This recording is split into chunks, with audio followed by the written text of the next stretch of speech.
Welcome back to the next episode of the Frustrated CEO podcast. My name is Patrick Lyons. I'm here with my co-hosts, Patsy Feeman and Leb Tannenbaum. Welcome to you both.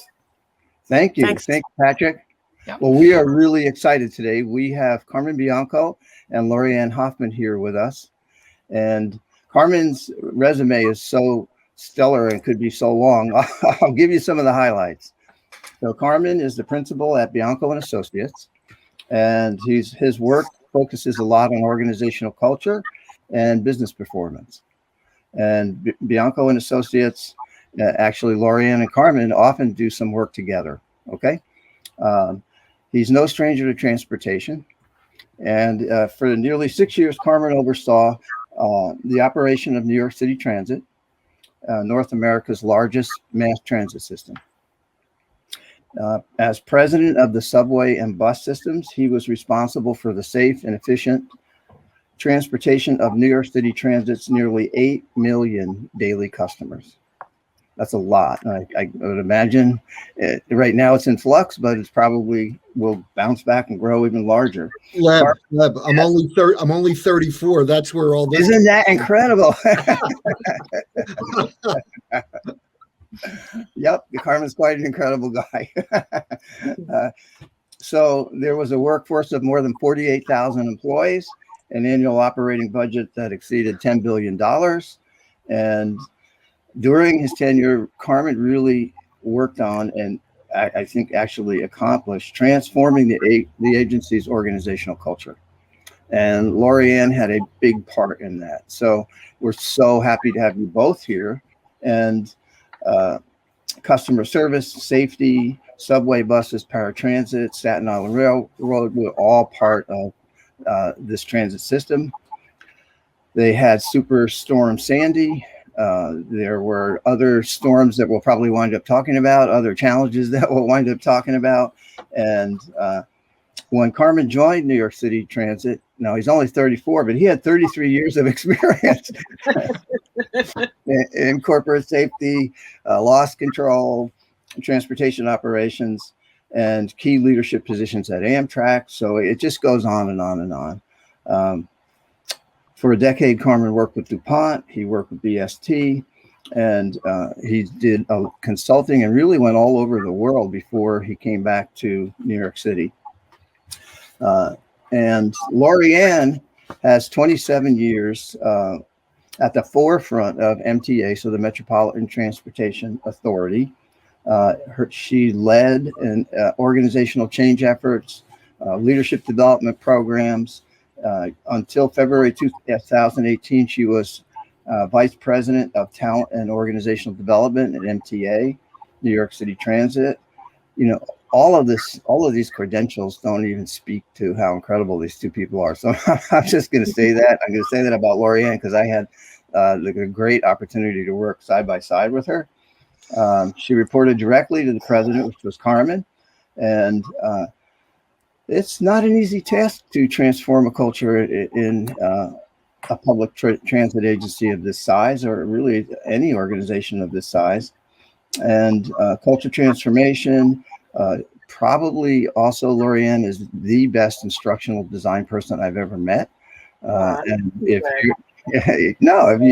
you're in some course that's going to take support Carmen in this effort and support your leadership and your growth and development, you want to be in one of Loriann's courses. So just remember that they're still consulting and they're great.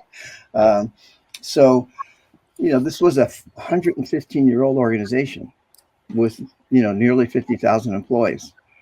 So when you really think of just 115 years, how do you change that? How do you even approach an organizational transformation? But before we get to that, Carmen, I want to start with a question. So here you are, you've been consulting all over the world. I think you said it was about 10 years, helping organizations with their culture, with their business performance, and you come to New York City to lead an agency this large, as we've just talked about. So I have two questions. What's the why? Why did you decide to do this? And also, how did you approach like your first 90 days? because I think a lot of people get promoted and everybody's heard of the 90-day plan, but not at the level that you operate on. So I thought it would be really useful to hear from you. Yeah, well, thank you. And first of all, let me start by saying that I really appreciate it's an honor to be part of this program. So realize right up front that I'm very, very thankful for this opportunity. I want to start back a little bit, if I can, talking about what happened early in my career, because I think that's really important to build on that platform to understand how did it come to mind that culture and leadership are really the things that make a huge difference in an organization. For me, it started, I was a safety professional on a railroad. My whole life was dedicated towards helping people, keeping people safe, environmental friendliness, compliance with laws and regulations, really helping to structure those laws and regulations. But the one thing that really touched me early on in my career is that we saw a high level of employees being injured, and I could never understand why. So here was the deal for me. Right down the street from where I worked was a DuPont plant. And the DuPont plant hired employees from the same labor pool that we were hiring from. Same colleges, same universities, same high schools. But if you went to work at DuPont, you behaved one way. And if you came to work on the railroad, it was quite a different behavior. Their behavior was a very safe world. Their culture really was high levels of communication, high levels of input from everybody in the organization. And ours was basically a discipline-based organization. And I could never figure out what the difference was. So I really had to understand that. So in about 1995, I decided that it was time to go on another journey and really try to understand what is the difference in people that allows you to perform one way under one community or one set of circumstances, but then you behave differently in another situation. And that's why I eventually left the railroad and I went to work with DuPont, because I really wanted to understand, what was that magic? How did they do that? How could you go there and work 30 years of your career and never get injured? How could you do all these crazy things that DuPonters would do, such as walk around and inspect your car before you get in and turn the ignition key on? I mean, just the behaviors were very, very different. So I joined DuPont, and I actually joined the group that spent all of their life working on culture and leadership issues, and it afforded me an opportunity to travel the world. So I was actually out there with a number of colleagues, traveling the globe, helping other companies understand how leadership and culture really work together, and how that is really the foundation, if you will, of forming a safe workplace. That's the foundation of forming a productive workplace. And it's really foundational to people wanting to be happy every day they show up for work and really begin to contribute. And so that journey took off for me. And I went all over, like I said, I went all over the world. And 5 years into it with DuPont, I happened to be in a hotel in Washington, D.C. one night.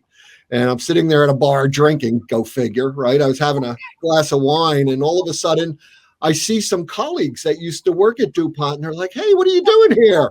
And they invited me over to their table, and at their table was the president of this other organization called Behavioral Science Technology, BST.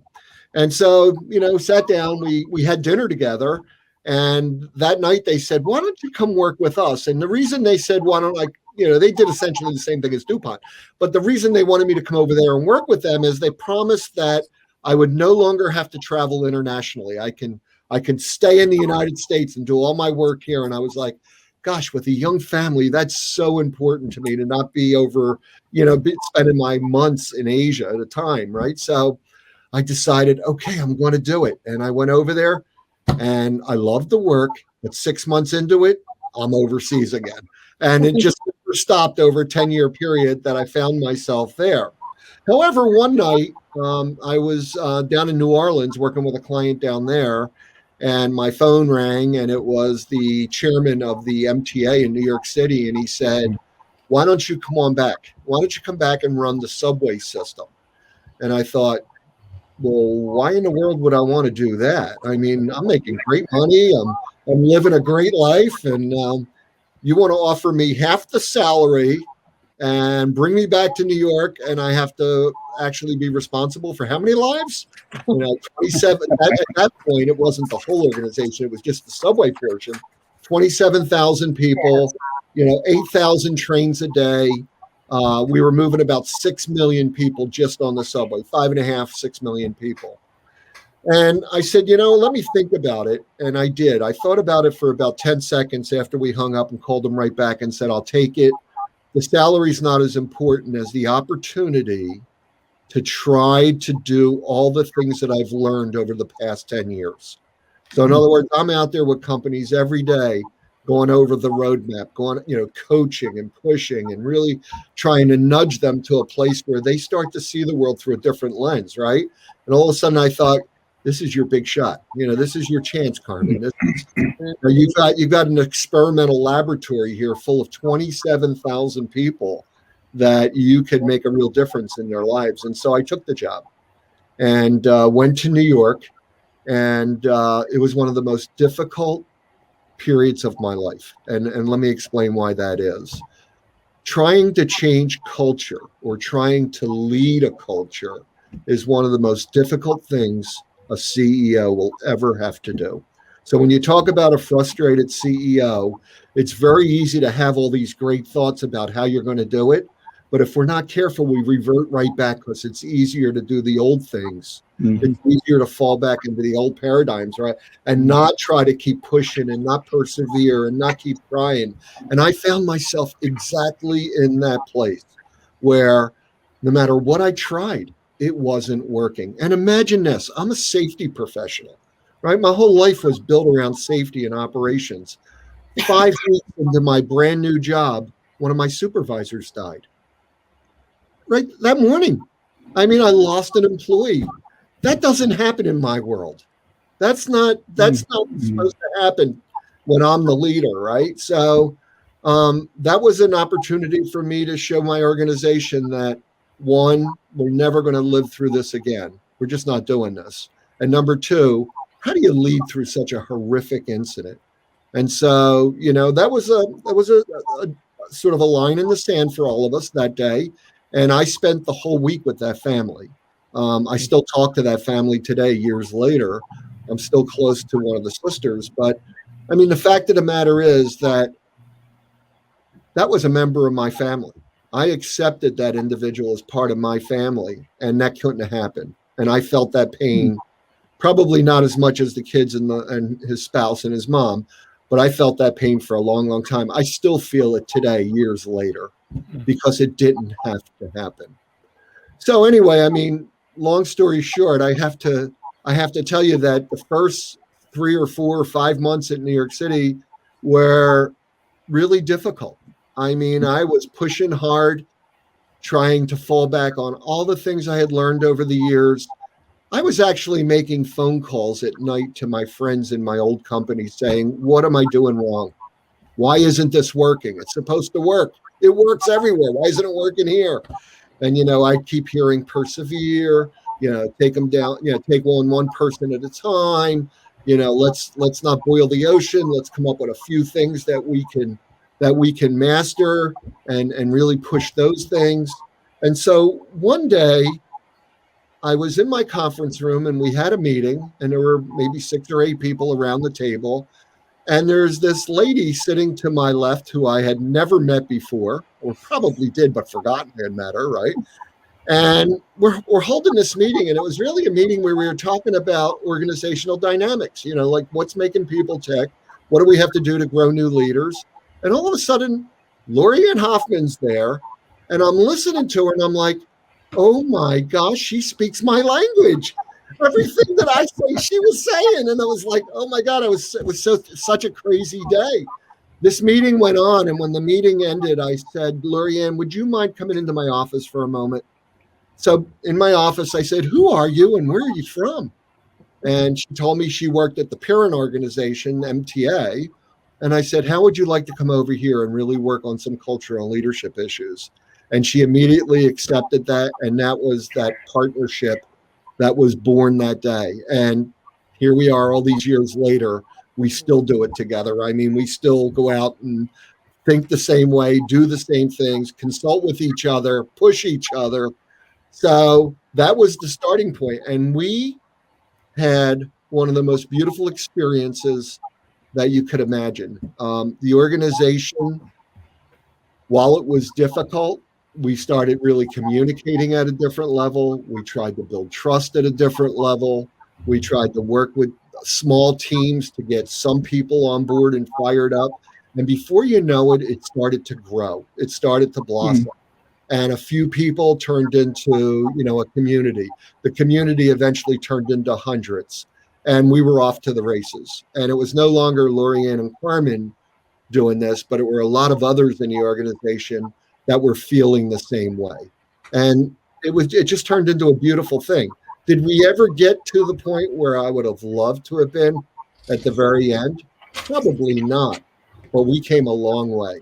And it turned in, it wasn't a job, it was fun. It was fun to go to work every day. It was fun to walk, somebody like me to be able to go down on the tracks and walk tracks with, the folks that are out there really making the difference, right? They're out there building the place and maintaining the place.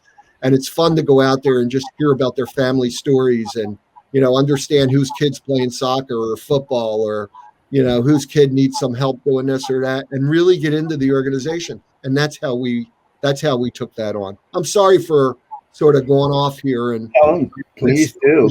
Oh, that's not what I wanted to do, but I love that. So, Loriann, what's your version? I was going to say, I still remember that story. Different, but so I do remember being in his conference room that day when he was the senior vice president, sitting to his left, and the topic was succession planning and talent management. Because at the time, and all through the years, the percentages of baby boomers who were eligible to retire over that we're talking now 2010. But over those next 8 years or 5 years was just growing and growing and growing. And when you're in the public sector and you have a pension, and historically people stay there for their entire lives. So, that's the draw. So while there's a good piece of the history that you get the knowledge of those who've been there, the downside is you don't get enough new blood to sort of, jar it up a little bit. But we're sitting there, and there were some other people. I was at headquarters at the time, and the people from transit were talking about succession and talent, and they literally made no sense to me. I'm like, what the hell are these people talking about? And I just turned at one point and I said, well, there's a big difference between people who have potential and those who are just really good performers. I said, because we promote great performers into leadership roles, but they really didn't have the potential to be a leader. And the meeting ended, and he called me into his office, and he said, who are you? I said, well, in fact, the oddest thing is I had given notice to headquarters because there was a bunch of changes happening. And he said, can you work for me? And I said, well, today's your lucky day. I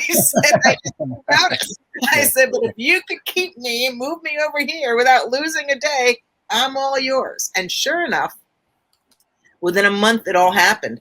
And it's interesting as Carmen's talking about this. I mean, there were two places when he was senior vice president, we started this process.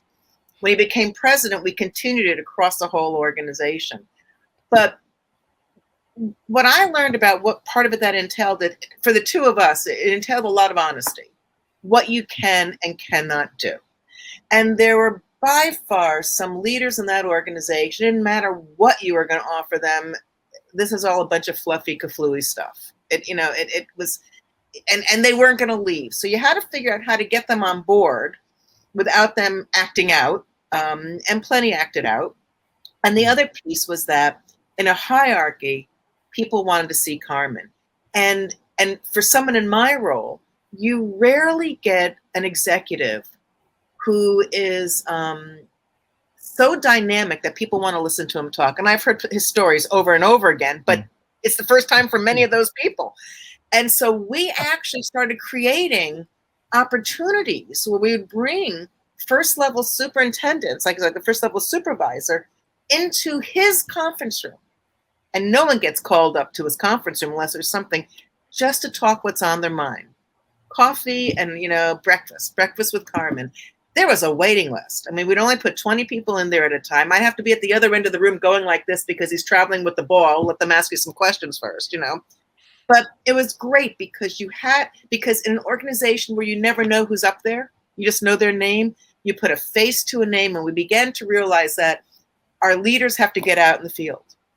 Mm-hmm. And we also began to realize they were nervous about getting out in the field because if somebody asked them a question and they didn't know the answer, then they're worried about the aftermath. Well, if I don't know the answer, why are you in that role and I'm not, kind of feeling. We said, just say you don't know. We had to sort of build that confidence. It's okay. Mm-hmm. I'll get back to you on that. Great question. So that is part of how we start doing it. But we had to structure parts of this. When we ended up hiring an engagement and communications person who actually gave a structure for how we would build our communications and get people engaged in the process.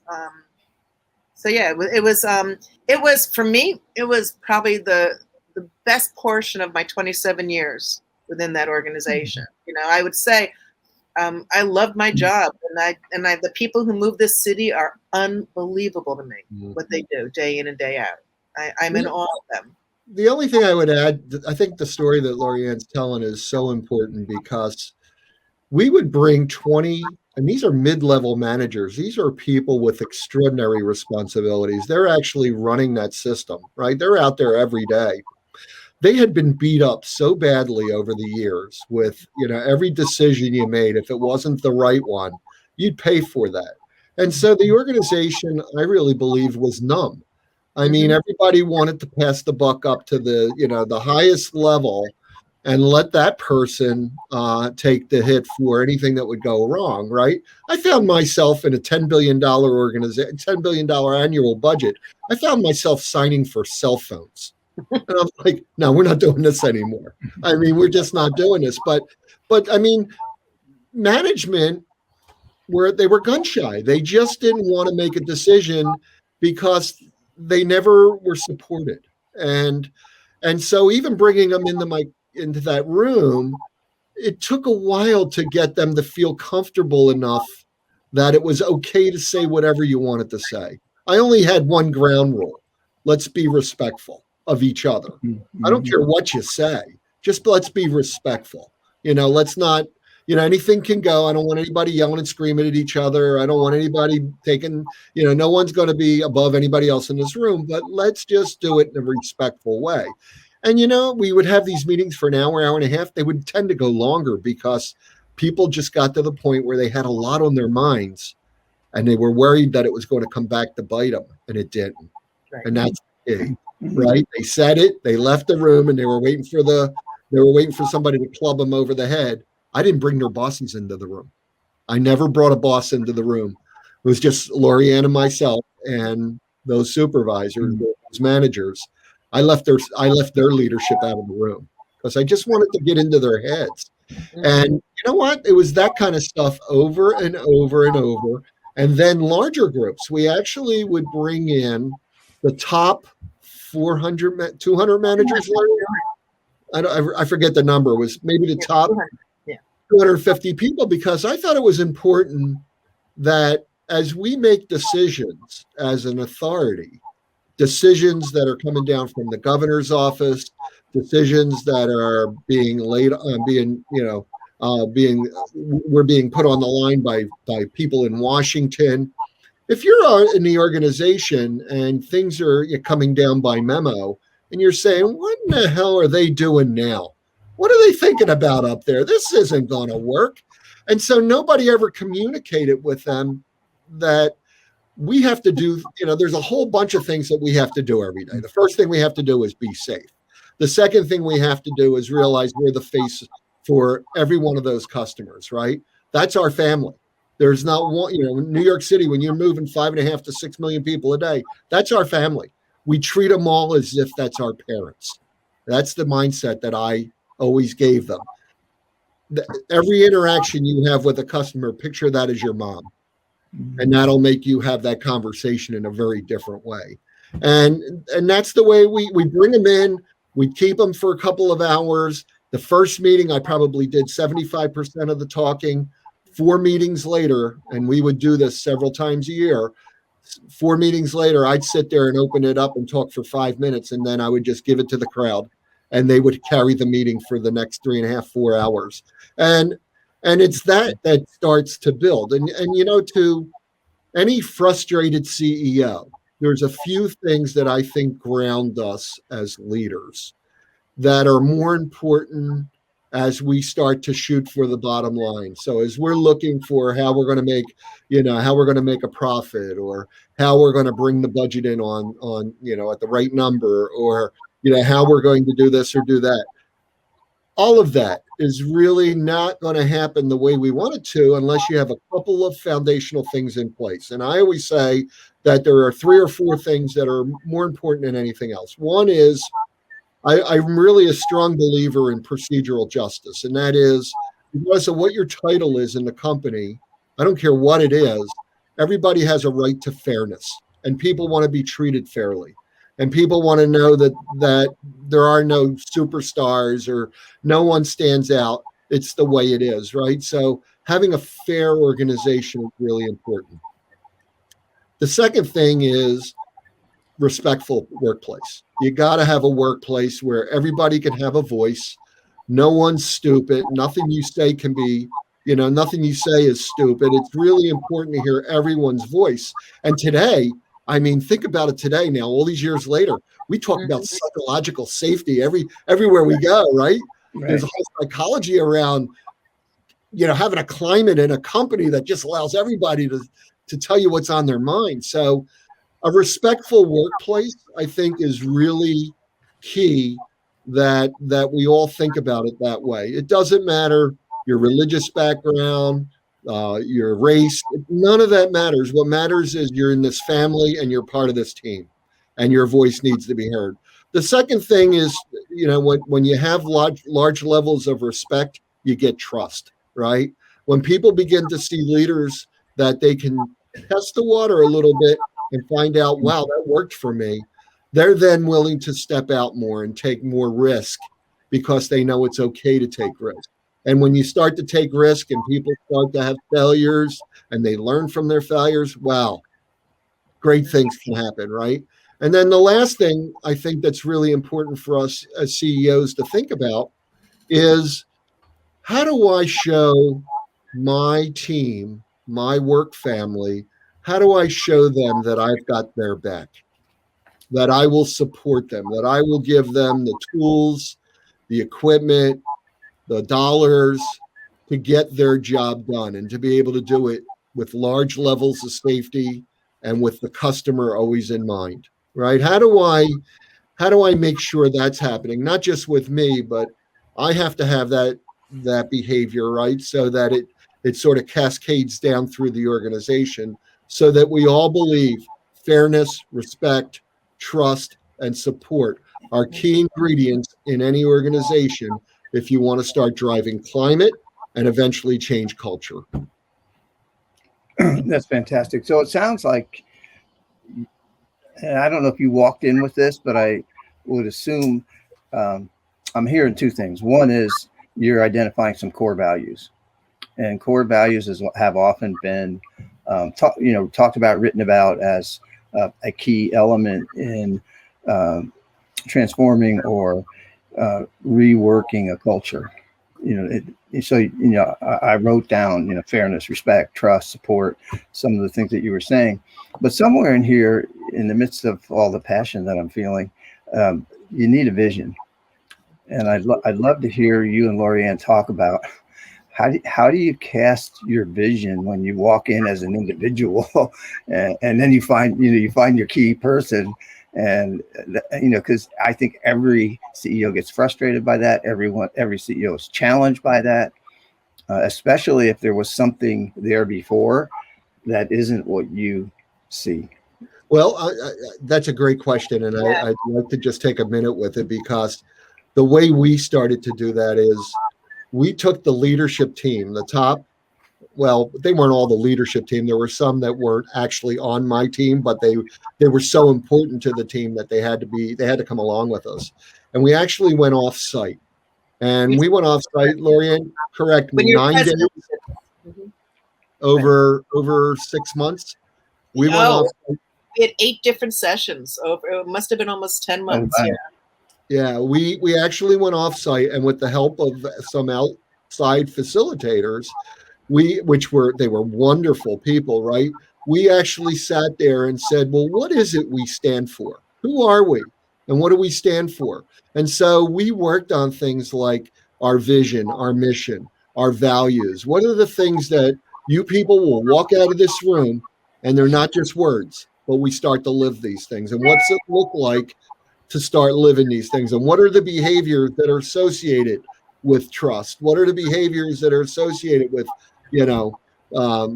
safety? How do we begin to show the organization and our customers that that's what we stand for? I'm going to say 10 months later, Loriann, we had it pretty well nailed. Yeah, it's interesting as we're talking about this because to understand when Carmen was a senior vice president of Subways, we started with Subways first. Mm-hmm. And then what was it, Carmen? 2 years later, you became president of the whole organization. So 2 years into the Subway work, and Leb, that's where we met with you and we started working on that. What we found was a recipe. I mean, it was sort of odd, but we actually duplicated it with the whole organization because it worked with 25,000. Let's see if it works with 50,000. Okay. So not that one was smaller, but we did use the Denison survey. And what I want to say is the piece for us was that we work with a population who predominantly have an engineering mindset.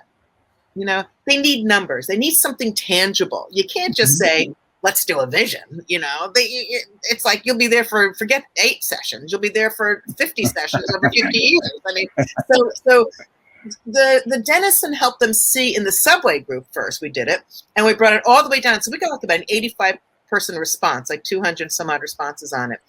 But we were able to show the leadership where they needed to work. Like we always say, it's like an MRI, and your lungs ain't doing too good, but your liver looks great. I mean, we really had to show them that. Oddly enough, we didn't have that. No one had a vision. Every level of the organization, Subways, knew there was not a vision. They knew they had to get something from point A to point B safely, but there was no vision.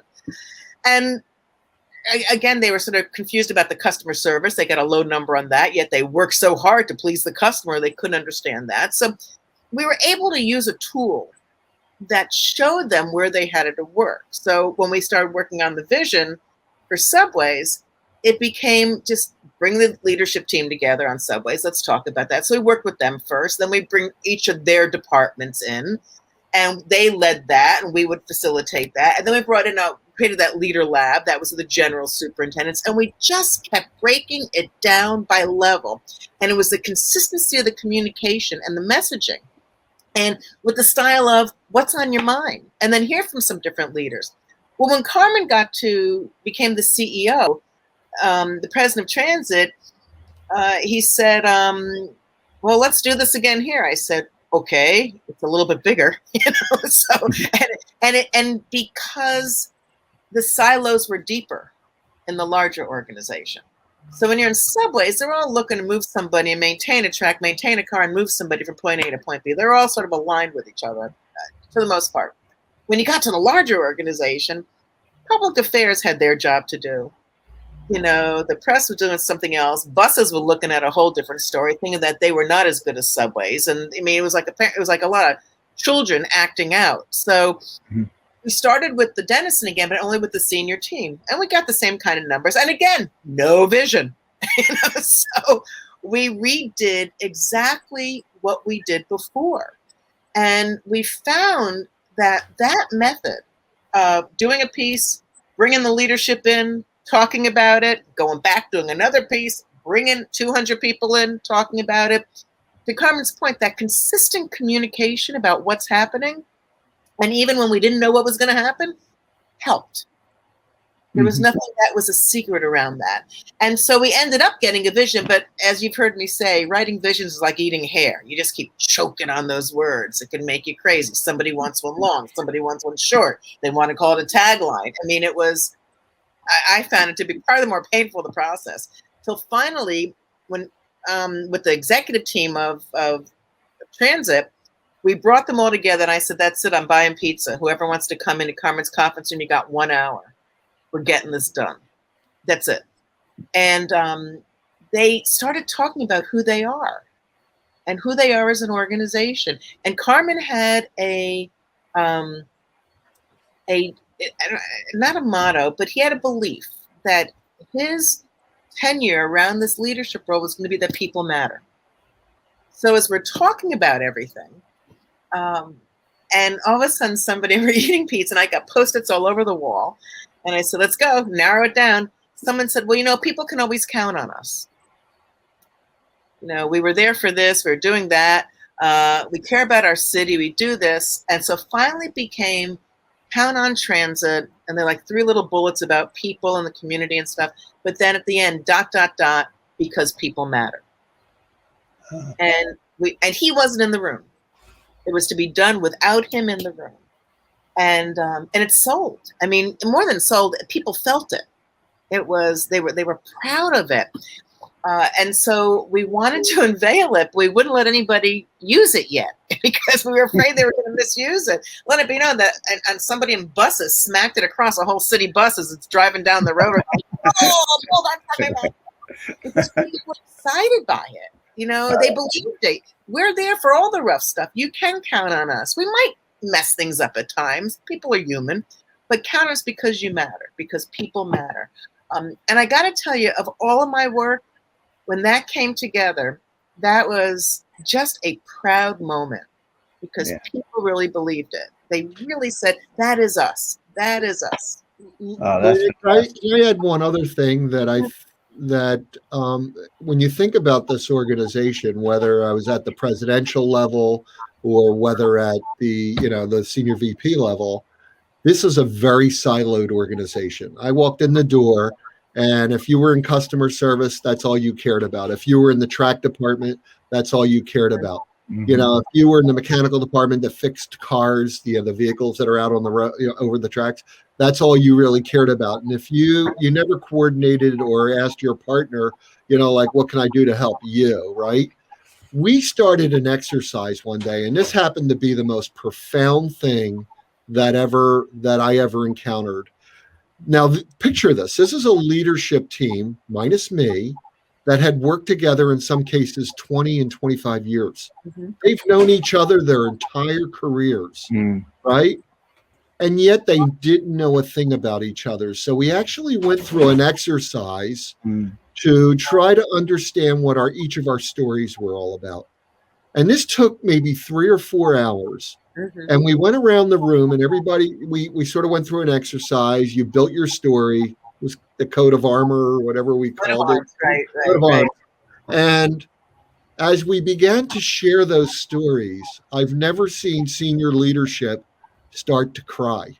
I mean, actually had these rough, tough senior leaders in the room that said, I've worked next to you for 15 years and I never knew that you grew up without parents. I worked with you for 15 years and didn't realize you came over, as a baby, from Southeast Asia, and you started here with nothing. Nobody ever told me this stuff, right? And it immediately formed this bond of this leadership team that was absolutely couldn't penetrate it. I mean, even the toughest person in the room became jello. I mean, they were just like, oh my God, it was great. So I did this in my consulting days in another company. I actually had them go through this exercise and the same exact thing occurred. They had worked together for so long, they're just numb to each other. They just show up at work and do what they do every day for years. And they never really realized who they were working with. And when you get to the point where you share your stories, what happens is now you begin to share the operation, right? Now you begin to you get to be sympathetic of, our customers really do need this. So the track time I need, I don't really need it. I can give it up because we can do this other thing. Mm-hmm. All of that other stuff enters the picture. So now you're making decisions based on 2 reasons. What's the best situation for our employees and what's the best situation for our customers? They're the only two things that matter. So when you think about people matter, there's two things that come up for me: employees and customers. Nothing else really matters. Yeah, fantastic. Patsy, I know you've been here waiting to ask a question, so let's go for it. Well, so I have a few questions. I'll just start with one, and then I'll ask Patsy. Loriann, earlier on, you said, as you were doing this culture change, you had leaders that thought it was, hooey, or they thought it was fluffy stuff, and that still happens today. And you said they weren't going to quit, so we had to get them on board. Did you have any that didn't get on board? And what did you ultimately do? I mean, did you, as an organization, did you manage them out of the business, or did you have to figure out how do we do this around these people, and how disruptive was that to the organization? I think we didn't push them out of the organization, okay, because we don't do that. So that was part of our culture, is nobody ever does that. And they brought a talent and skill to the department they led that was critical also to the organization's goals. But they were, how do I put it? They were that sort of informal leader that would have a little sniper remark, or would whisper extraordinarily loudly to the person next to them that you could hear that. Right. So you'd either pull them outside and you'll say, what's going on? I remember this one time. And the real piece is, this is the direction we're going in. Can I count on you to be on board? And if anything else, can I count on you not to, the word wasn't destroy, but not to be counterproductive to it. If and I think that's the best we did. It's interesting. There's one person who constantly, I adore her, but it's just her style. She does it with everything, and it is always a comment. Brilliant human being.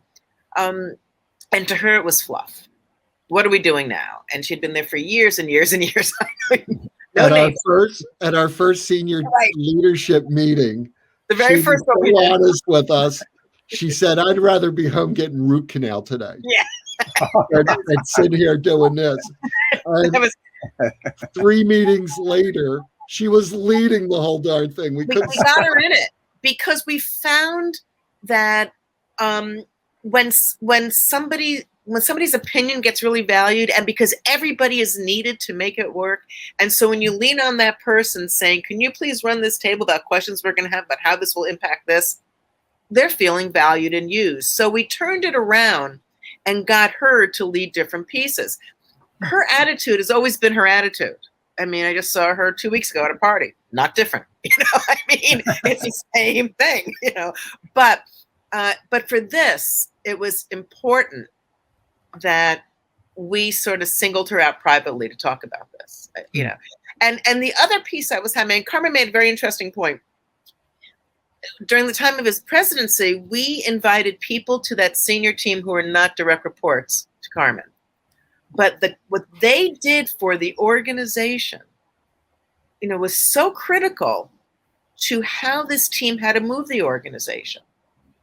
So, and he had a lot of direct reports to begin with, but like HR wasn't direct report, but the person in HR, we had to bring her there. We had to have her at that table. We had the person who dealt with ops planning around the scheduling of the business. He had to be there, but they did not. Just the way the organization was structured. Granted, that caused some problems. People were upset. How come I'm not part of that? Even calling the meetings the top 200 made people feel, what? I'm not a top 200?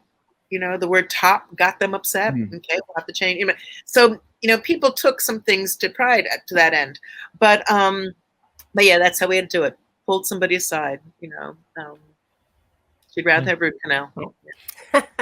Oh, Carmen, you're muted.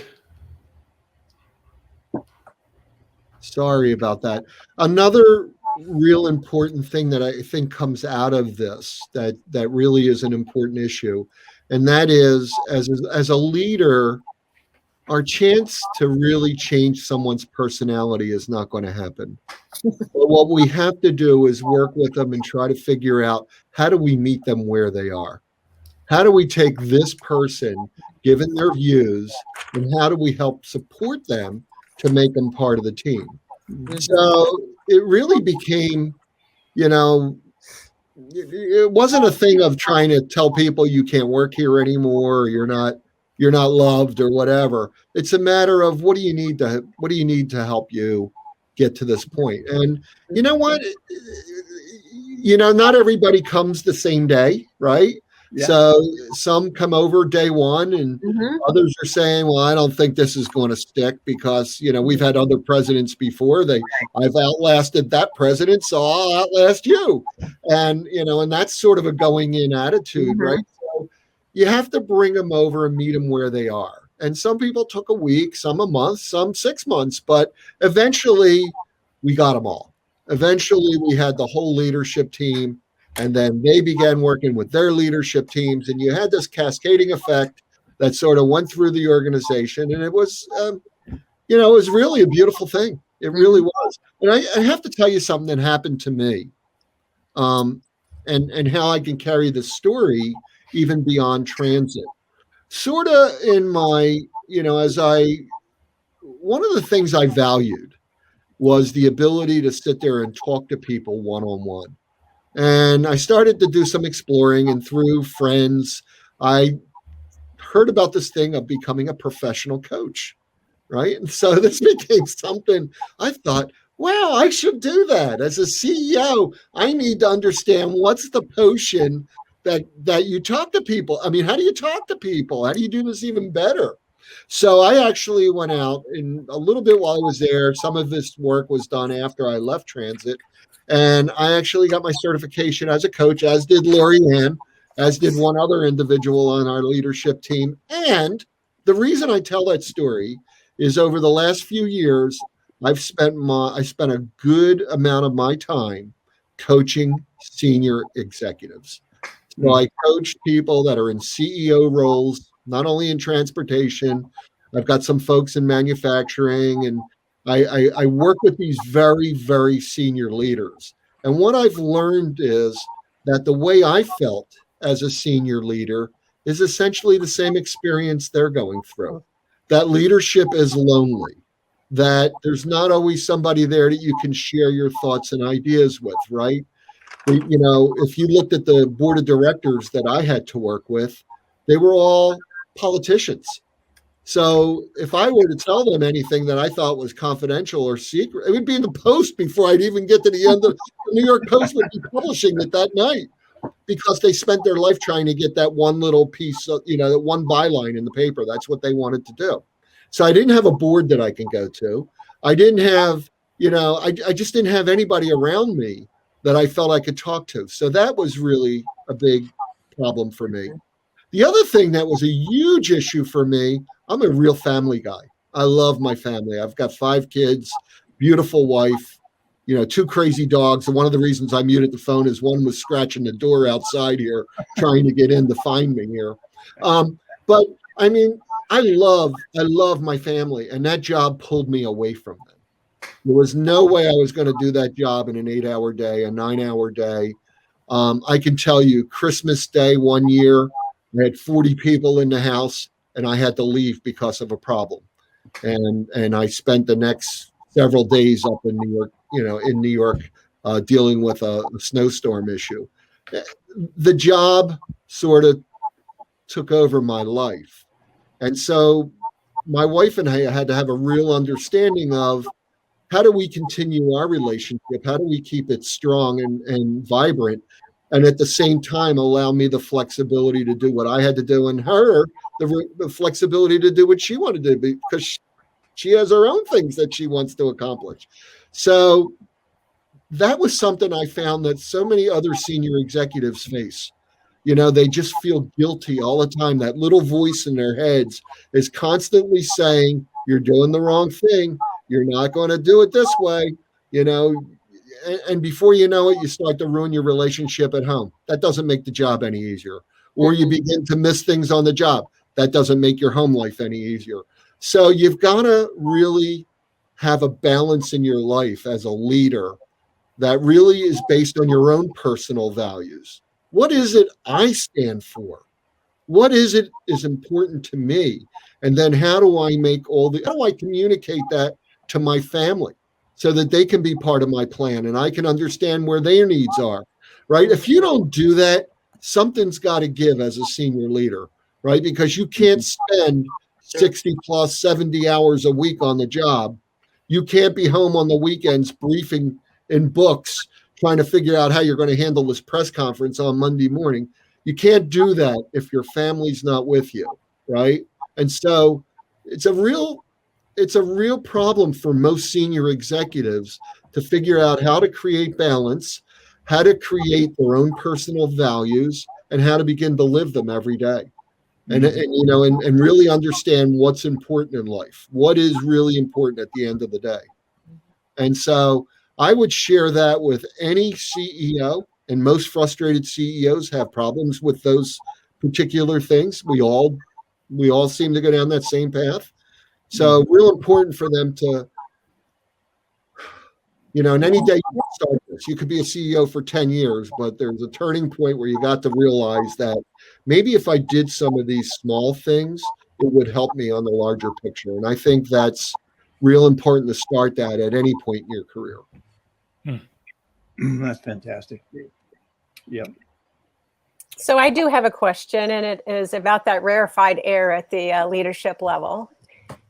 How you and Loriann have mentioned this a little bit, but how do you build this trusted relationship with people on your senior team? I mean, you mentioned honesty, and you mentioned that you both had, in my words, an aligned purpose. But with the conditions you were dealing with, you must have, there's got to be quite a few other give and takes that you experienced along the way to build the kind of relationship that is obviously still present there today. Yeah, so I believe that a lot of that is through my actions, right? So I've got to be the example, and I've got to live the values that I'm asking everyone else to live. I've got to over communicate. When I communicate with my senior leaders, you may hear me ask about a problem at work. I may come up and say, well, what are we doing about that track outage? Or when are we going to open up that passenger station that's been out a week longer than it should be? I may get into that. But you know what else I'm going to ask? How's your family?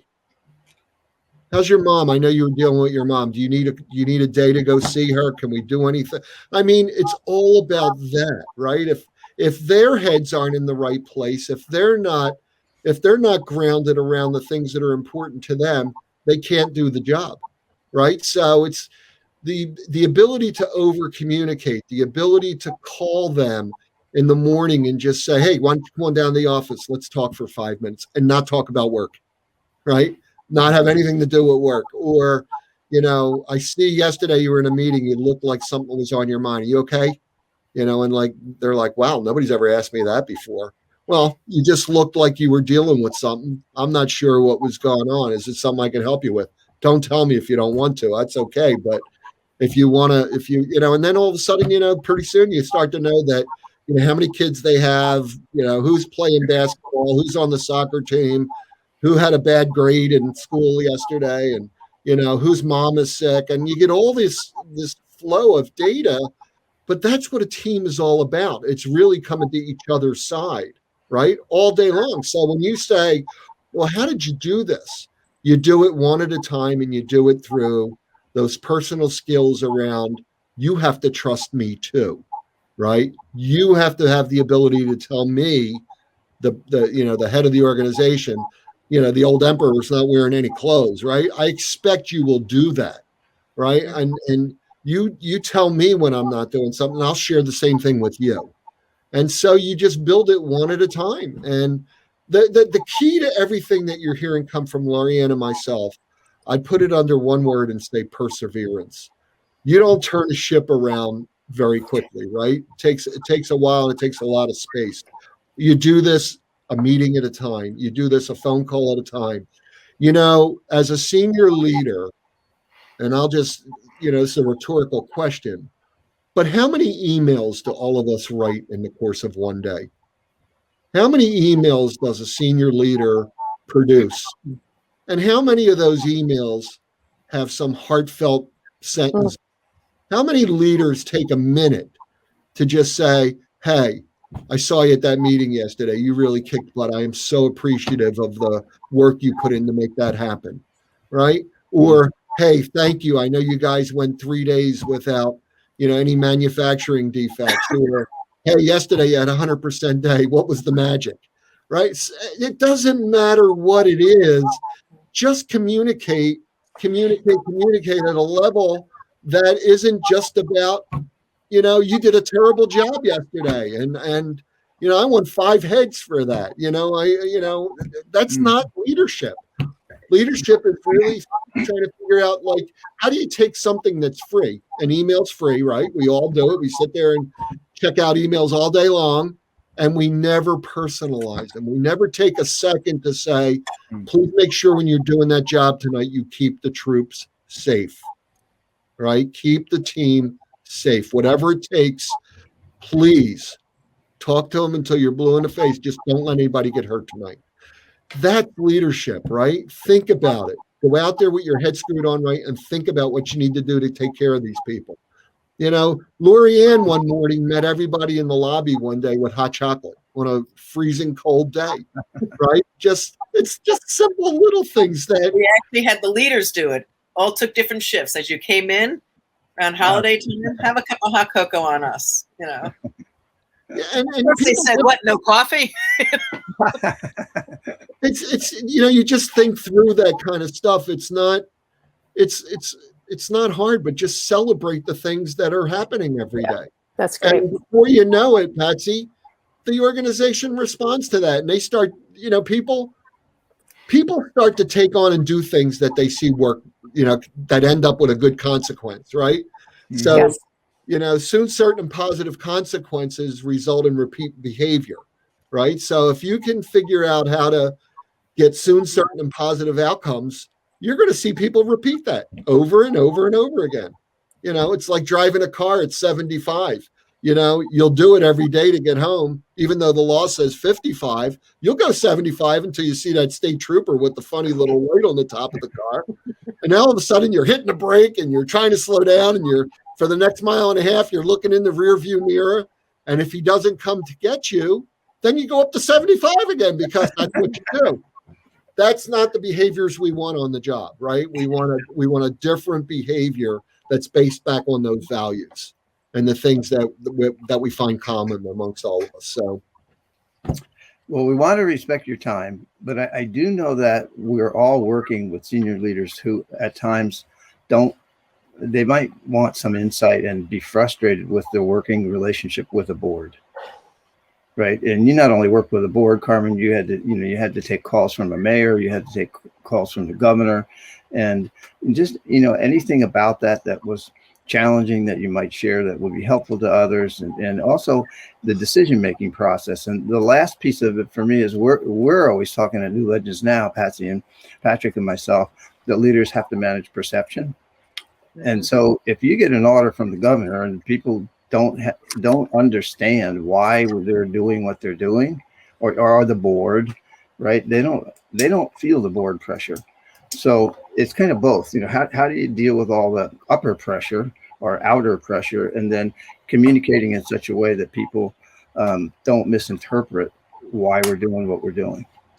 So it's an excellent question. And I'm a huge believer in a preemptive strike, right? So I'm not going to, when I have a board meeting, and I know that we've got 3 or 4 or 5 issues on the docket that are sensitive, and I know my board well enough to know who's going to raise the objection, right? I know that it's coming, and I may not stop it even publicly because they want to get that question in, but I will one-on-one walk them through what's going to happen at the meeting before it even happens, right? So I'm communicating with them saying, I know this is going to be hard for you because this is a sensitive issue, but let me tell you what we've done. And I'll show them. I'll have the staff member with me, show them exactly how we came to that decision, how we came to that outcome.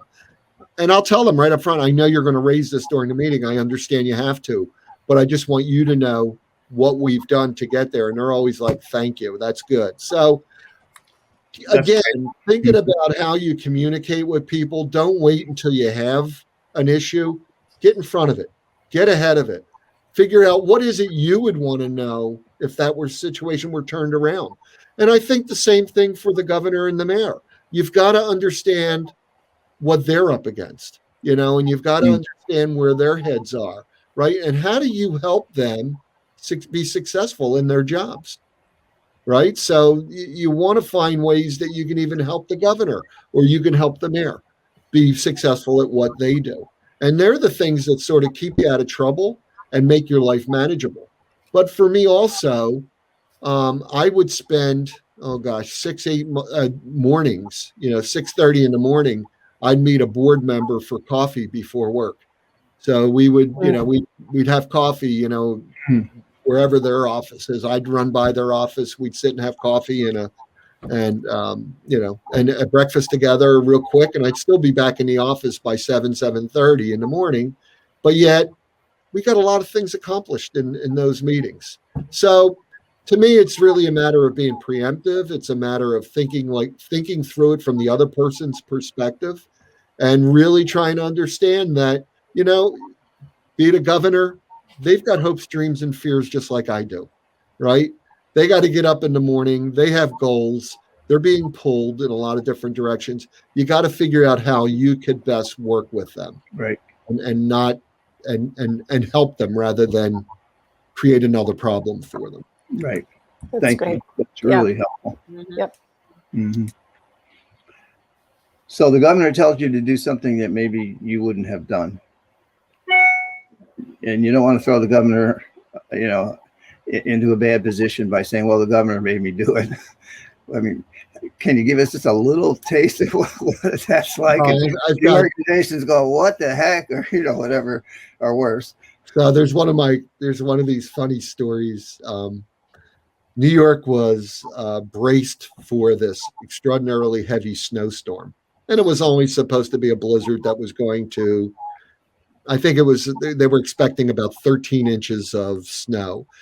13 inches is right about where it starts to cause real problems for a subway system because it gets into the energy, the third rail, if you will. Mm-hmm. It starts to interfere with the electricity, the continuity of the electricity going into the cars. But we thought we had so much practice at this stuff that we were able to do this. And so the storm's coming in, and I got told that the governor wants you to shut the system down tonight. And I thought, I can't do that. I've got 5,000 train operators coming in tonight for this shift. What do you want me to do with them all? I mean, I can't just shut the place down, right? So, bring some members of my team together. We're all huddled. And we decided that, okay, the governor was pretty emphatic that we're not running trains. Okay, he made that very clear to me that we're not doing revenue service. So we went out and publicly said that. But the best way to keep a railroad open is continue to run the trains, even though there may not be people on them. Because if you let that ice build up on the tracks and on that third rail, you'll never get service started again, right? The next morning, you'll be sitting there with all frozen trains all over the place. So we know that. So I said to my team, run every train. Run them just like we would run a normal service. Just keep the lights off. And go ahead, if a doctor's on the platform or a police officer and they need to get to work, pick them up. Take them to work, right? I mean, that's part of our job to make sure that people can get to the hospitals and whatever. So here we were. We went through the whole night, and I forgot because technology got ahead of me. So we, at some point in transit, decided we'd use third-party app creators or developers to develop the tracking system for our railroad, right? So we would give them all of our feeds, and they in turn would be able to put out all these nice apps that people had. When's my train showing up? And, it would show the train going across the railroad. Well, I forgot to have our team turn the app feeds off, right? So here we are the next day in front of the press, and I got pulled over and I got asked, you ran trains last night. And I'm like, no, we didn't. Well, the app developers were quick to throw me under the bus and tell everybody that we saw every train running. And in fact, that was true. And again, just the leadership, I forgot. We didn't turn the app off. So they're getting all these feeds that everything's running. And I'm saying, nothing's running. Nothing's running. It was interesting, though, that when the governor said you can open the system up now, we had every train like, all right, 2 minutes later, we're ready to go. You know, everything's where it needs to be. Let's just start picking up customers, turn the lights on.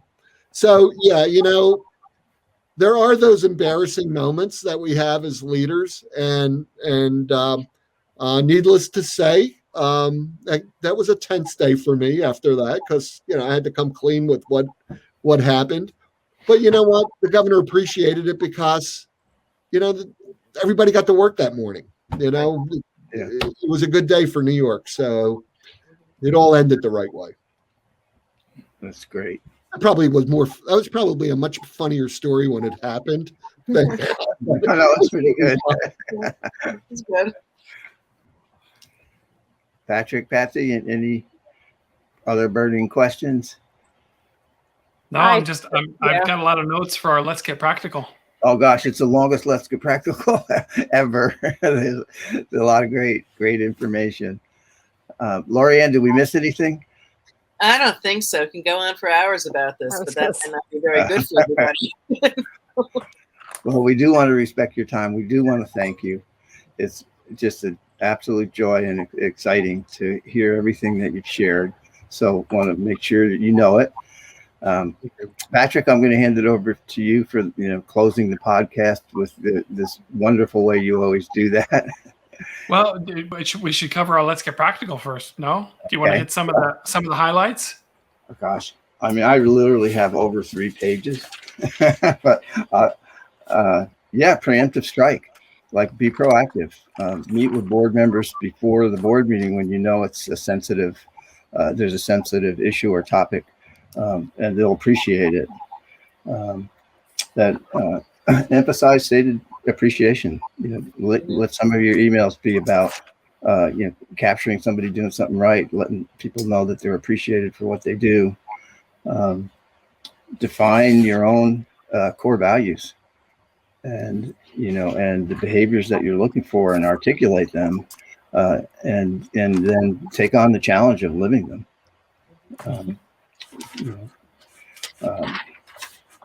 Don't let the job take over your life. When I'm in coaching mode, I'm often saying, if it's not working at home, it's not working. Yep. And just let people respond. Get personal. Ask people what their stories are.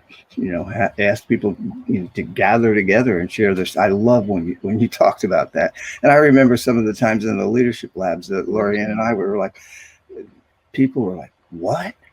Even in this, course we're doing, it's like we gave them a moment to share something, memorable about their childhood, and people were like, you could just feel it.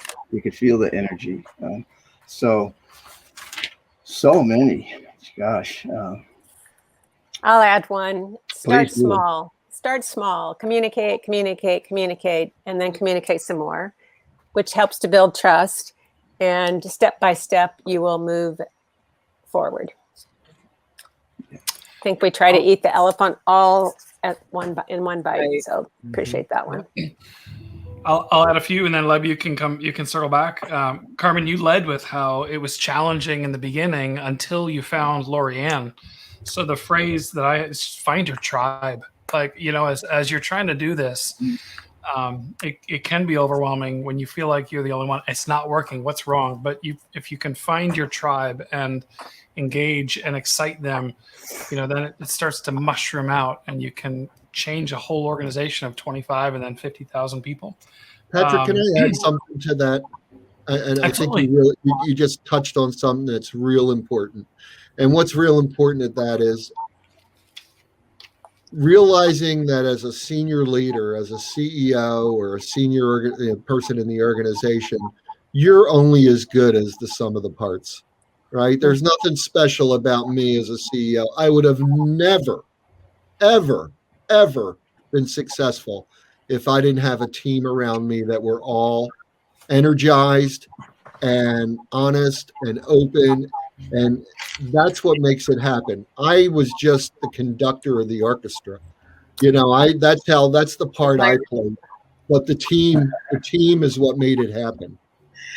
I mean, to Carmen's point, it was the actions that we took about people letting go of their guard that got to that. But and that's part of the issue, is that people are it is culturally a risk adverse organization, and so why should I tell you anything about me? I don't trust you well enough. How do I know it's not going to come back and bite me somewhere? So that's the bit by bit of how do you start lowering the guard, and we all lower together in small groups, and as you keep doing it, that cascades down, and then eventually it becomes just healthier. I mean, I just think in general. Yeah. We start to become human beings to each other, right, Loriann? What'd you say? We start to become human beings to each other. Yeah. You know, we have the same hopes, dreams, and fears as everybody else in the room. We're no different. We're skin and bones. I had two more. One is, Loriann, when you were talking about engaging those, and Carmen, you added to it, engaging those that maybe weren't immediately on board.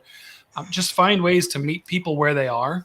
And then figure out how you can engage them in ways that make them feel valued and part of the process, right? To bring them along. That's an important skill for a leader.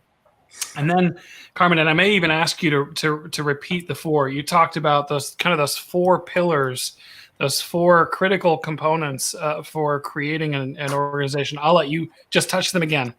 Fairness, respect, trust, and I've got your back. There you go. I thought that was a great, let's get practical. Those are things I can start doing tomorrow in my organization to change the culture. So that's good. Lev, did you have any more from your list that you wanted to hit? I do, but I think we'll go through them. I mean, the vision story. I mean, I know how important that is. I know how many CEOs we've talked to and worked with who are like, I don't know where to begin. I don't know how to do this. You know, I don't want it to be my vision, but it's important to me in some way. So there were some let's get practicals there about involving people, which I know is really important. And then, you know, it's not really selling it. It is having people see it.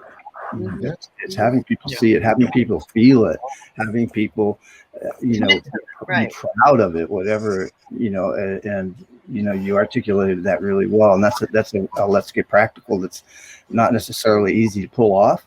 Yep. But certainly, you know, I love Carmen. It's like, you can't do this alone. You needed Loriann, you needed a tribe, and you needed that tribe to build out, and, you know, those folks build out their tribe. And then sooner or later, you're this family, this organizational family, taking care of each other. That wouldn't happen. I mean, I'm going to just say it. I don't think it would happen had you not come.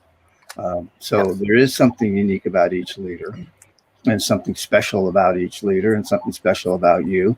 And then special notice is special. Here the two of you are together, and you did great things. I mean, it's New York City, for goodness sake. So thank you for your time. It's the softest, nicest city in the world. It really is. People feel intimidated by it. It's not that way. Not that way. I love when I was working with y'all in New York City is New Yorkers are honest. You know, and they you know where they're at the moment. They'll tell you if you don't even ask. Where their subconscious on their sleeve. That's it. True. Let me ask this question before we close. Loriann, if someone's listening and they want to know more about you or get in touch with you to find out what you do, what's the best way? How can someone reach you? Probably email. Do you want that now? Sure. lahoffmanho@gmail.com. Okay. And Carmen, same question for you. How can someone get in touch with you to find out more about what you do and how you might be able to assist? Carmen, Carmen at Bianco, Bianco, ASSOC. Somebody took the word associate, so I had to abbreviate it. ASSOC.com.